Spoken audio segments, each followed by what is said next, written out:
s'il y a un club qui, lui, n'a pas envie de laisser ses joueurs partir en Arabie Saoudite, c'est Manchester City. La transition est toute faite vers notre troisième sujet.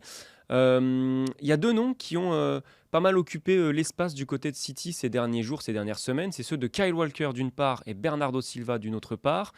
Le défenseur anglais comme le milieu offensif portugais voulaient a priori quitter le club, ça paraît même certain.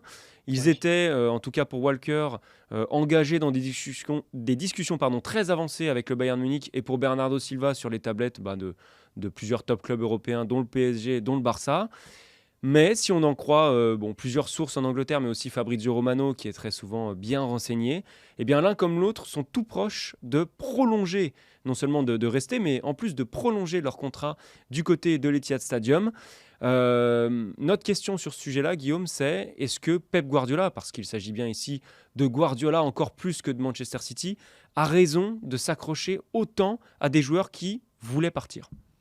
En tout cas, ce qu'on peut dire, c'est que Guardiola, visiblement, Arthur, a une force de persuasion assez forte parce que Walker et Bernardo Silva sont assis quand même depuis très longtemps, tu l'as dit. Il y avait beaucoup, beaucoup d'offres et beaucoup de propositions. En tout cas, ce qui est certain, c'est que Guardiola, aujourd'hui, c'est vraiment la figure de Manchester City. C'est lui qui est l'élément central de ce projet-là. Il est depuis aussi très longtemps, hein, Guardiola à Manchester City, on parle de 2016, donc c'est pas rien. Et ce qui est assez étonnant dans ces deux dossiers-là, le dossier Walker et le dossier Silva, c'est que c'était quand même assez acté. Et même Guardiola l'avait dit fin de saison dernière, où il avait dit, Bernardo Silva, j'aimerais bien le conserver, mais ça me paraissait compliqué. Pour Walker, c'était moins prononcé, mais on avait bien compris que voilà, il voulait aussi le conserver parce que ça reste quand même un pilier de son équipe. Et ce qui est étonnant, c'est que non seulement Arthur, il devrait rester, mais en plus, il devrait prolonger.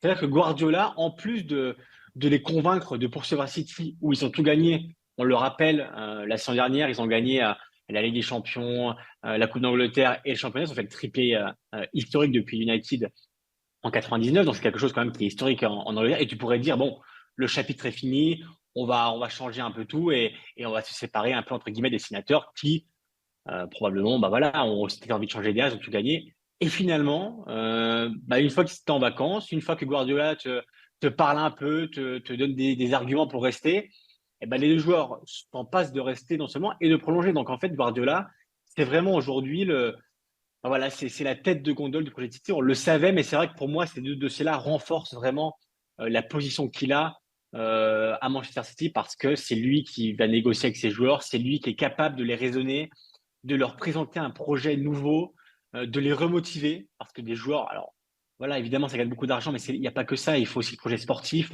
il faut des motivations, il faut avoir envie de continuer. Ils connaissent par cœur la maison, Walker et Bernardo Silva, donc ils auraient pu se dire, on arrête là, et non. Guardiola arrive encore à les convaincre, donc ce qui me surprend, moi, Arthur, voilà, c'est non seulement il reste, mais qu'en plus ils vont prolonger. Donc Guardiola doit vraiment avoir une force de persuasion qui est assez exceptionnelle pour les faire rester et prolonger. Effectivement, en fait, on parle dans les médias d'un Manchester City pardon, qui bloque toute offre en provenance du PSG ou du Barça qui ne veut même pas discuter, mais en fait, il faut lire, il faut comprendre, c'est Pep Guardiola qui bloque tout ça, parce que c'est vraiment lui, comme tu l'as bien rappelé, qui est au centre du projet. Après, c'est une stratégie qui est quand même très risquée, je trouve, parce qu'il ne faut pas oublier, et il est le mieux placé pour le savoir, que c'est très exigeant d'évoluer sous les ordres de Pep Guardiola en match, à l'entraînement. C'est quelqu'un qui est très interventionniste, qui essaye toujours de faire progresser ses joueurs, mais parfois à l'excès, dans la manière dont il va les suivre, ne pas les lâcher. Et je pense que c'est vrai autant pour un petit jeune que pour des joueurs beaucoup plus confirmés.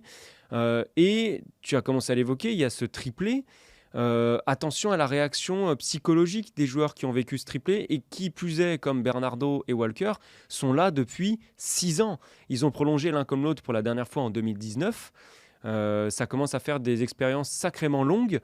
Euh, Moi, je suis Pep Guardiola, je me 2017, dis, hein, ils sont arrivés ouais, en ils sont arrivés en 2017, hein. 2017 et ils ont prolongé en même Ouais. temps aussi en 2019. Je suis Guardiola, je me dis, est-ce que c'est vraiment la bonne idée que de les inciter à tout prix à vouloir rester? Parce que dans quel état psychologique il va retrouver ces deux joueurs-là? Bon, c'est assez incertain. Après, d'un autre côté, il faut rappeler que Manchester City a perdu déjà deux joueurs importants, que sont Riyad Mahrez et Ilkay Gundogan, Gundogan que Ouais. Guardiola aurait bien aimé garder. Donc City n'est pas fou, Guardiola n'est pas fou, on est le 9 août, et il resterait peu de temps en cas de perte de ces deux joueurs pour les remplacer par des joueurs d'un calibre équivalent. C'est peut-être plus simple à faire pour Kyle Walker, c'est beaucoup plus compliqué pour Bernardo Silva quand même.